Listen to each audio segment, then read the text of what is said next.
Сіз әлемде көлікпен тікелей мұхиттың астымен жүре алатын көпір бар екенін білесіз бе? Бұл Эресун көпірі. Дания мен Швецияны байланыстыратын ерекше құрылыс. Бастапқыда бұл аспалы көпір. Сіз теңіздің үстімен жүресіз. Бірақ жол ортасында ол су астына еніп, туннельге айналады.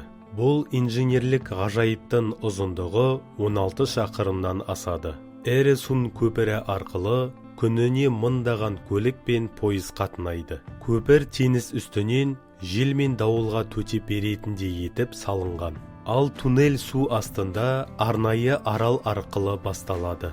Бұл ерекше аралдың аты Пеберхольм, және ол толығымен қолдан жасалған.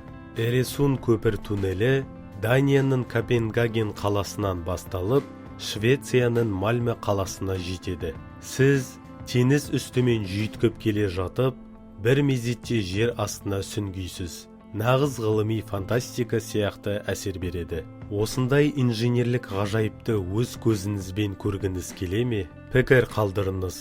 Лүпіл басып, арнаға жазылуды ұмытпаңыз.